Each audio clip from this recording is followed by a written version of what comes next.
안녕하십니까. 저는 대구 가톨릭대학에서 근무하고 있는 전광수라고 합니다. 제가 오늘 말씀드릴 내용은 부동산 불평등과 그 해결 방안에 관한 내용입니다. 우리 한국에서 이 부동산 문제가 심각하고 그것 때문에 불평등이 심해지고 있다 하는 것은 상식인데요. 막상 통계로 그걸 입증하려고 하면 쉽지가 않습니다. 그래서 제가 지금 현재 얻을 수 있는 통계를 다 동원해서 한번 해봤어요. 각 나라의 GDP에 비해서 전체 땅값이 몇 배냐 하는 것을 계산할 수 있습니다. 여기 보시다시피 맨 위에 파란 선이 한국입니다. OECD 15개 국가 가운데 한국이 압도적인 1등입니다. 대부분의 나라들은 이 배율이 3 이하입니다. 그런데 한국은 지금 5를 넘어서고 있습니다. 그런데다가 최근 몇 년 사이에 이 배율이 빠른 속도로 올라가고 있습니다. 부동산에서 불로소득이 생긴다 하는 말들을 하는데 그 규모가 얼마나 될까? 이것도 한번 계산을 해봤습니다. 2020년에 무려 926조에 달합니다. 그래서 이게 GDP에 비해서 얼마나 되느냐 봤더니 맨 끝에 나오죠. 47.9%입니다. 그러니까 엄청난 소득이 토지에서 발생하고 있다는 사실을 이 표에서 확인할 수 있습니다. 지니계수라고 하는 것을 가지고 불평등도를 측정할 수 있습니다. 이 지니계수는 0에서부터 1의 값을 갖는데요. 1에 가까우면 불평등한 거고 0에 가까우면 평등한 겁니다. 우리나라 토지 소유의 지니계수를 계산했더니 개인의 경우에는 0.8114입니다. 법인을 가지고 계산을 했더니 0.9299입니다. 이거는요 엄청나게 높은 수준입니다. 이 0.8을 넘고 0.9를 넘었다는 것은 불평등도가 극심하다 하는 사실을 알 수가 있죠. 토지 소유가 상위 계층에 얼마나 집중되어 있느냐 이것도 좀 계산을 해볼 수 있거든요. 해봤더니 개인의 경우에는 상위 10%의 사람들이 가지는 토지의 비중이 1993년부터 꾸준히 증가하고 있습니다. 근데 이 증가 추세가 법인으로 가면 상위 1%로 집중하는 그 속도가 굉장히 빠른 속도로 올라가고 있습니다. 그렇게 엄청난 토지 소득이 생기면 그것이 누구의 손으로 들어갔을까 우리가 충분히 짐작할 수가 있습니다. 이 부동산 소득, 토지 소득이 소득 불평등에 어느 정도 영향을 미치느냐 하는 것을 또 계산을 해본 그래프입니다.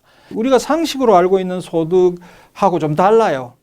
땅값이 올라간 거, 또 임대소득 이런 것까지 다 집어넣어가지고 포괄소득이라고 하는 것을 가지고 계산을 해봐야 됩니다. 그걸 계산을 해봤더니 소득 불평등에 제일 큰 영향을 미치는 것은 역시 임금소득입니다. 그런데 두 번째가 저 회색 그래프인데요. 부동산 소득이 2등입니다. 그래서 우리가 이런저런 통계를 통해서 한국의 부동산 불평등이 대단히 심각한 상황이다 하는 것을 알 수가 있는데요. 이게 이제 문제가 뭐냐 하면 그냥 집값이 올라가고 그러고 부동산 시장이 불안정해지고 이런 정도의 문제가 아니고 결국은 이 문제는 우리 대한민국의 장기 지속성을 위태롭게 하는 요인이다 하는 겁니다.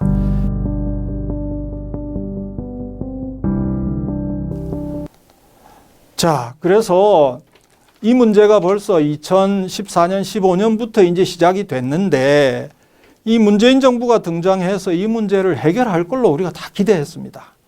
그런데 결국은 부동산 정책에서 참담한 실패를 맛보고 말았습니다.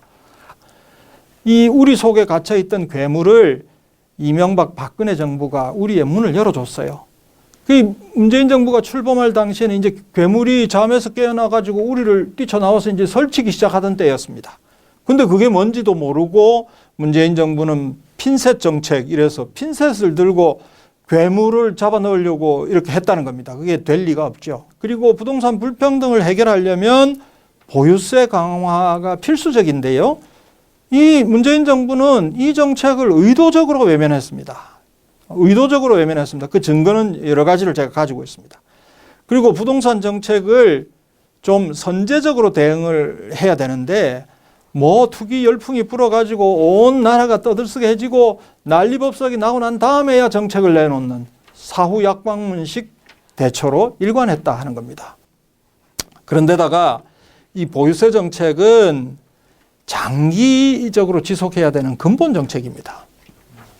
하나의 국가의 틀에 해당하는 겁니다. 이거를 단기 시장 조절을 위해서 일회용 대책으로 활용을 했다는 겁니다. 작년 7.10 대책으로 다주택자 종부세 세율을 상당히 올렸습니다. 그러니까 이제 지금 뭐 난리가 났죠. 근데 이것도 핀셋 증세입니다. 이게 과세 대상자가 얼마 안 돼요. 근데 문재인 정부는 종부세를 강화한다 해놓고는 토지는 세율을 찔끔 인상하고 그중에서도 아주 얼마 안 되는 다주택자에게만 중과세하는 이런 정책을 펼쳤습니다. 그런데다가 공급 정책에 있어서도 문제가 있습니다.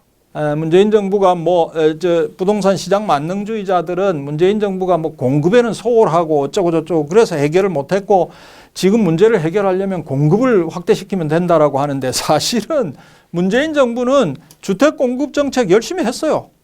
특히 수도권에다가 잘 아시다시피 2018년, 2019년에 3기 신도시 지정했죠.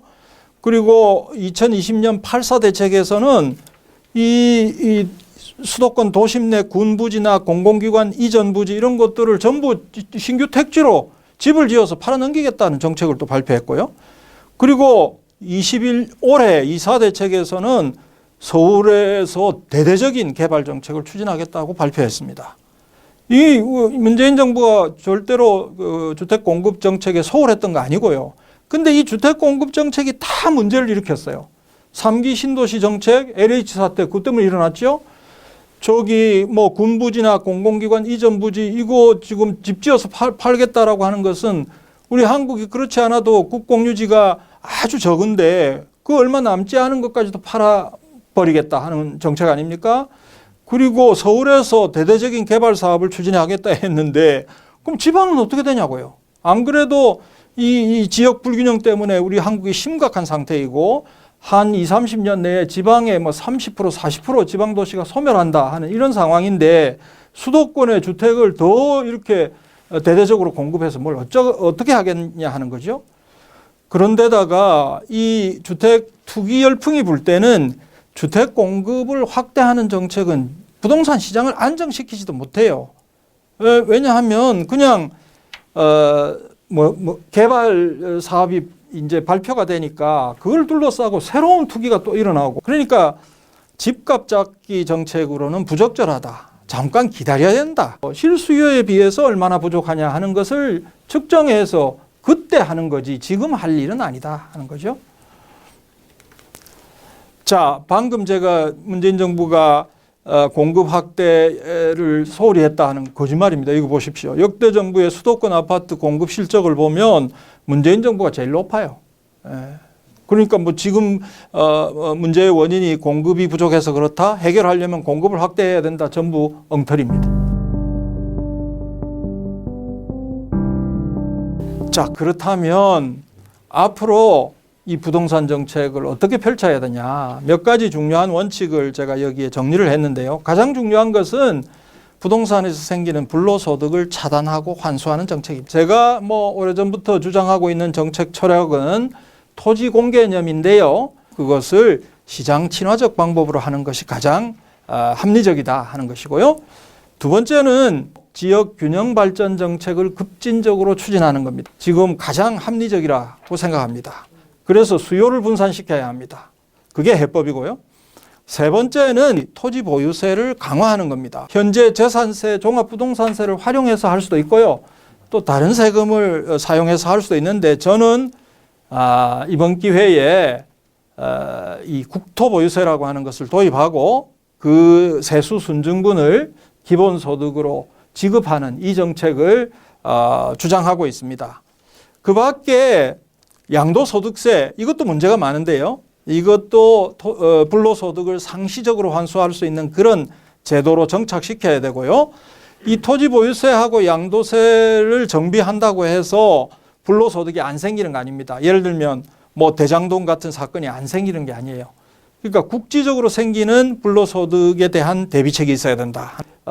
법률을 통과시켰다고 하지만 아직도 허점이 많습니다. 그리고 이제 주택 공급과 관련해서는 그거는 다 민간 건설업체가 하도록 맡겨두고 국가는 토지를 계속 가지고 있으면서 공공임대주택을 지어서 공급하거나 거기에 토지는 국가가 가지고 건물은 분양하는 토지 임대부 주택을 지어서 공급하는 이런 데 집중해야 된다라고 생각합니다.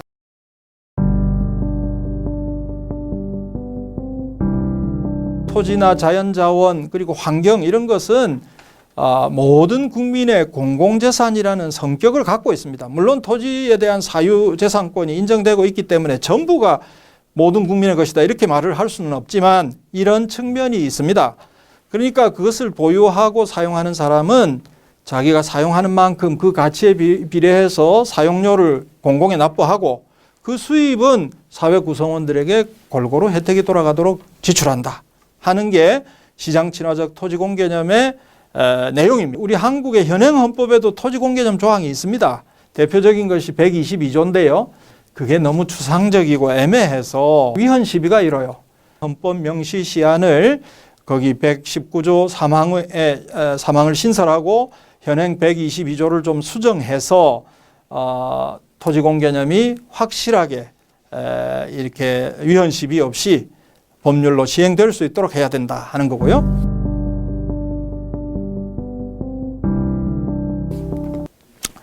그 다음 이제 지금 뭐 종부세 문제가 굉장히 논란이 있지 않습니까? 근데 많은 사람들이 이 종부세가 노무현 정부가 만들었다 뭐 이런 정도까지는 아는데 뭐 그때나 지금이나 똑같다 이렇게 생각하는 경향이 있는데요. 많이 달라요. 결론은 뭐냐 하면 문재인 정부가 이 종부세를 많이 왜곡시키고 망쳐놨습니다. 보유세라고 하는 것은 시장 조절을 하려고 높였다가 낮췄다가 이렇게 하면 안 되는 거예요. 문재인 정부 그렇게 했고요. 노무현 정부 때는 그냥 부동산 보유 가액을 기준으로 해서 그냥 일률 과세를 했어요. 한 가지 방법으로 과세를 했다고요. 근데 문재인 정부 들어와서 지역에 따라서 차등 과세하고 주택을 몇 채 가지고 있느냐에 따라서 차등 과세하고 소유자가 개인이냐 법인이냐에 따라서도 또 차등 과세하고 이렇게 세금을 매기는 방법을 경우에 따라서 다르게 하게 되면요. 반드시 형평성 시비가 일어나고 이게 자원 배분이 왜곡이 되고 문제가 생기게 돼 있어요. 지금 그것 때문에 생기는 현상입니다. 사실 노무현 정부가 했던 종합부동산세 가지고도 투기 억제할 수 있고요. 불평등을 완화할 수 있어요. 괜찮은 세금이었던 것을 망쳐놓은 케이스다. 저는 그렇게 보죠. 그런데 원래 종부세는 좋은 세금이었지만 약간의 결함도 있습니다. 우선 극소수 부동산 과다 보유자한테만 부과하고요. 그 다음에 종부세를 부과해서 종부세 세수를 지방의 부동산 교부세로 나눠주고 지방 주민들이 혜택을 봐요. 근데 그 사실이 드러나지가 않습니다. 그 혜택을 보는 사람이 내가 어디에서 혜택을 보는지 모르기 때문에 이 제도를 지지하지 않죠. 이 소수의 조세저항은 불가피한데 이 조세저항에 맞설 수 있는 사회 세력이 형성되기가 어렵습니다.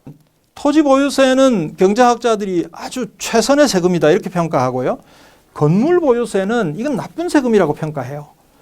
근데 재산세와 종부세는 이 두 개를 합쳐놓은 거예요. 그러니까 최선의 세금과 최악의 세금이 결합되어 있다 하는 그런 문제가 있죠.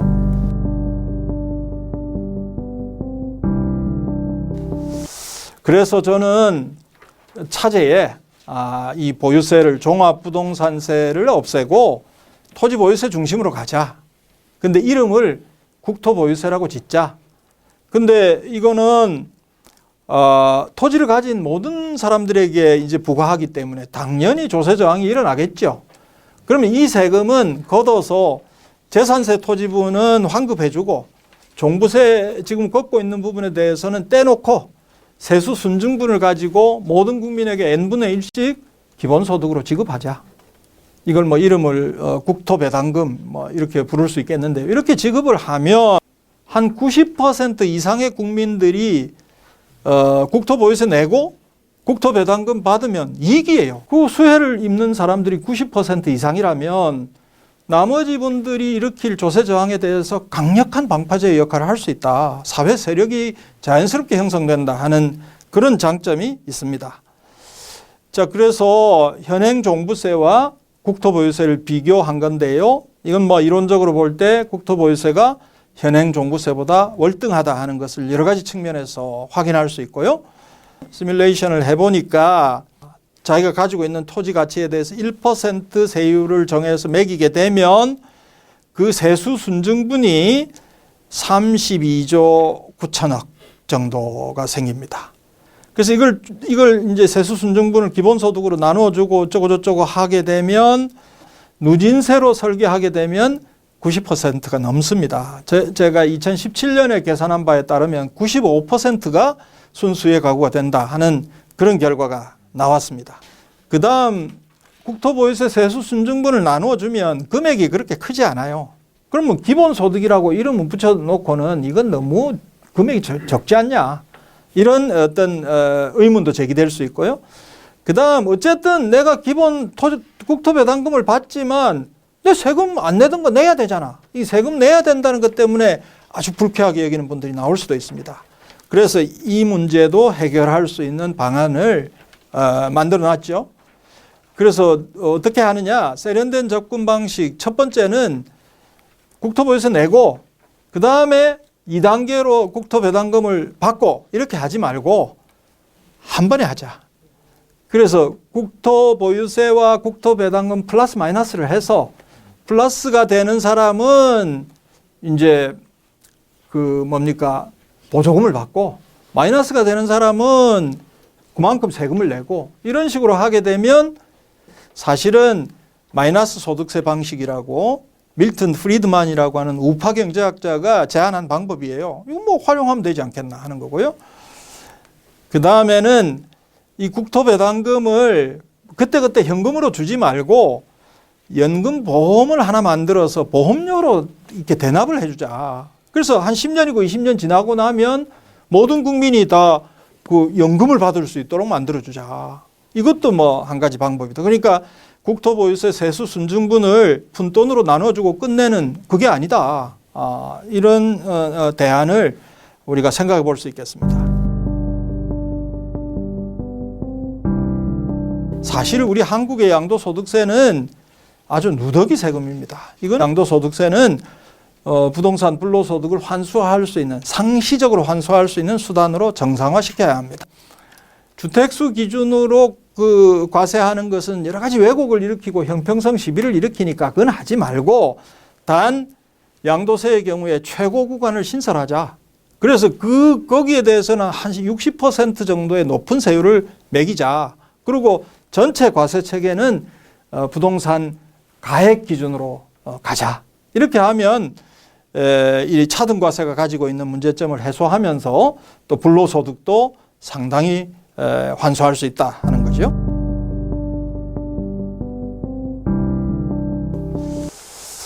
국지적인 불로소득 대책은 뭐 대장동 같은 그런 사태를 막아야 된다는 겁니다. 그래서 현행 개발부담금 제도가 이게 완전히 유명무실하거든요. 그래서 원래 개발부담금의 환수 비율이 50%였어요. 원래대로 가자 하는 겁니다. 그리고 개발부담금의 적용 대상을 좀 보편화하자. 이 적용 대상이 너무 제한적이에요. 그럼 개발이 이루어지는 곳에는 예외 없이 개발부담금을 부과할 수 있도록 가자 하는 거고요. 그 다음 토지초과이득세라고 하는 것이 이제 폐지가 됐는데요. 토지초과이득세는 개발지역 인근에 개발 때문에 토지 가치가 상승하는 그 부분을 환수하는 작용을 했다고요. 근데 그게 1999년에 폐지가 돼버렸어요. 그래서 이거는 부활시켜야 된다. 그 다음 부동산 개발 관련해서 부당이득에 대해서는 철저하게 환수하자. 이렇게 해서 국지적 불로소득 대책을 마련할 수 있겠습니다.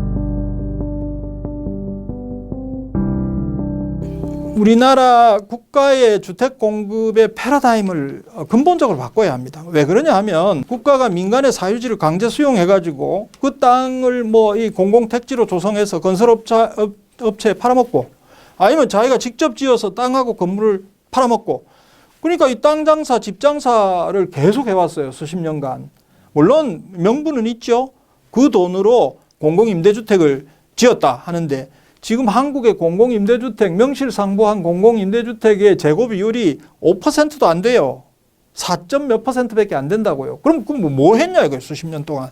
그러지 말고 그거는 민간 건설업체한테 맡겨라. 맡기고 국가는 장기 공공임대주택 공급 그리고 토지를 가지고 있고 건물만 분양하는 토지임대부 주택 공급에 주력해야 한다 하는 것이 이 주택 공급 패러다임을 전환해야 된다는 것의 내용입니다. 이 공공임대주택이라고 하니까 다 공공임대주택이라고 생각하시죠? 아닙니다. 5년 임대, 10년 임대 이거는 공공임대가 아니에요. 그거는 LH나 이런 데서 그냥 집 장사하는 거예요. 그렇게 하면 안 됩니다. 5년 임대, 10년 임대 다 없어야 되고요. 30년 이상 장기 공공임대주택을 국가가 책임지고 공급해야 된다 하는 거고요. 새로운 부서가 신설되어서 여기에 전념할 수 있도록 해야 한다 하는 겁니다. 그 다음에 사회주택이라고 하는 거 있는데요. 이 사회주택을 좀 적극적으로 지원해야 합니다. 국가가 이거 다 할 수 없는 거니까 사회주택 협동조합을 만들거나 사회적 기업을 만들어서 이 사업을 한다고 할 때에는 국가가 적극적으로 지원을 해야 합니다. 근데 지금 종부세 관련해서 문제가 일어나는 게 종부세를 이 협동조합 주택이나 공동체 주택에다가 부과했어요. 그래서 뭐 이 사람들이 지금 혼비백산하고 있습니다. 이런 거는 문제가 되니까 빨리 제도의 결함을 해결을 해야. 두 번째는 토지는 국가가 가지고 있습니다. 그리고 건물은 분양하는 이걸 토지임대부 주택이라고 합니다. 근데 이것도 여러 유형이 있습니다. 강남처럼 위치가 좋은 데는 제값을 받아야 돼요. 건물도 제값대로 분양하고 토지는 이제 안 넘기니까 임대료를 받아야 되잖아요. 시장 가치대로 받습니다. 수요가 있는 곳에서는. 근데 좀 입지 조건이 안 좋은 데는 건물은 제값을 받고 토지 임대료는 낮춰줍니다. 그렇게 해서 이 토지 임대부 주택을 공급하고 보급할 수 있습니다. 이거는 미국 뉴욕의 배터리 파크라고 아주 개발이 잘 되어 있는 신도시 지역이 있습니다. 여기서 이거 하고 있어요. 미국에서 하고 있다니까요. 핀란드 수도 헬싱키에서 이거 하고 있어요. 그래서 이거 우리나라에도 이 방식 시장 친화형으로 도입할 수 있고요. 이렇게 해서 토지 임대부 주택을 공급할 수 있는데 우리나라에서는 이 경험이 아직 적어서 지금 뭐 SH공사에서 뭐 이거 하겠다고 뭐 대대적으로 하겠다고 하는데 모르겠습니다. 그게 그 단기간에 그렇게 할 수 있는 일이 아니다. 상당한 준비가 필요하다 하는 거고요. 제 강의는 이 정도로 마치겠습니다. 예.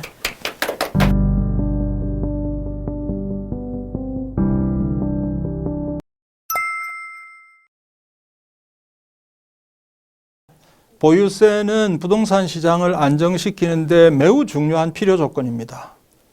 그런데 보유세만 가지고는 부동산 값을 잡을 수 있다 이렇게 말할 수 없어요. 다른 조건이 결합이 돼야 되죠. 그런데 그러면 보유세 정책을 빼고 집값을 안정시킬 수 있느냐? 저는 대단히 어렵다고 봅니다. 그런데 문재인 정부는 그걸 빼고 하려고 했어요. 계속해서.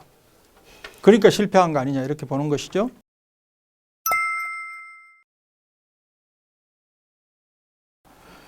그래서 만약에 우리가 이렇게 생각을 해봅시다. 지금 20억짜리 아파트예요. 그러면 20억짜리 아파트의 건물 가치는 한 5억이 된다고 봐요. 예? 그럼 15억이잖아요.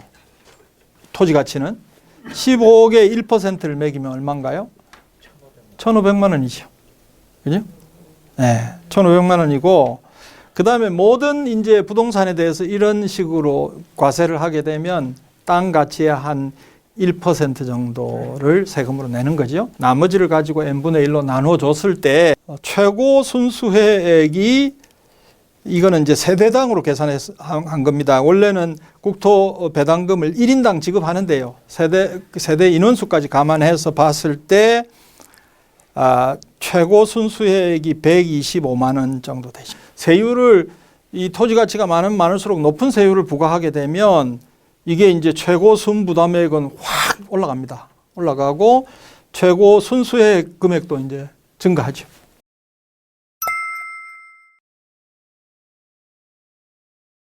이게 그러니까 부동산 문제는 경제적 이해관계가 아주 크게 걸려 있기 때문에 사람들이 자기의 양심에 따라서 판단하지 않습니다.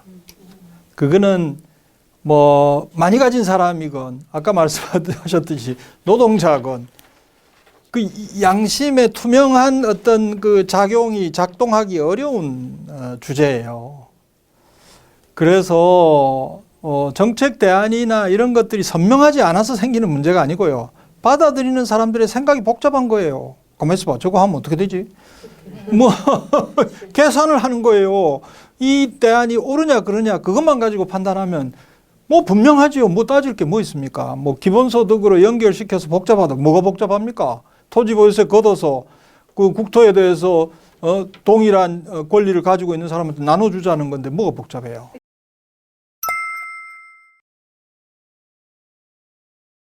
그거를 고민했던 사람이 노무현 대통령입니다.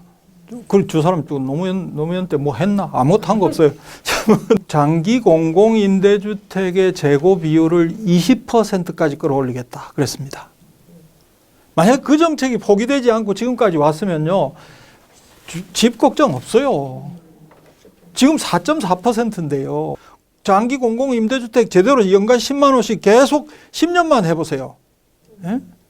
그리고 10년, 20년만 하면 우리나라 주택 문제 없어요. 청년들도 걱정 안 해도 돼요. 그 간단한 건데 안 하잖아요.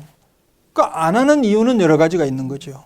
예를 들면 부동산 기득권층이 길을 쓰고 반대하고 문제 해법이 다른 데 있는 것처럼 호도하고 뭐 공급이 부족해서 그렇다고 막 거짓말하고 말이에요.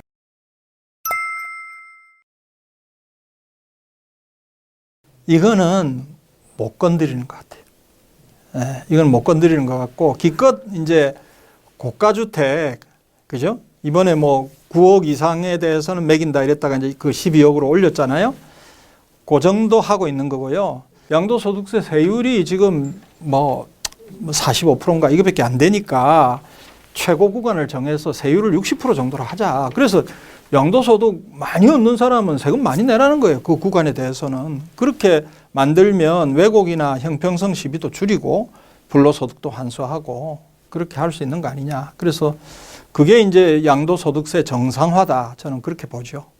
예, 오늘 제가 부동산 불평등의 실상을 말씀드리고 그 해결 방안을 어떻게 잡아야 될지를 중심으로 해서 강의를 했고, 또 참석자들이 활발하게 질문을 해주시고 또 제가 아는 범위 안에서 부족하지만 답변을 드렸습니다. 얼마나 민주노총 조합원들에게 도움이 될지 알 수 없습니다만은 그래도 이 부동산 문제에 대한 인식을 높이고 또 바로잡고 하는데 약간이나마 기여할 수 있었으면 좋겠습니다. 감사합니다.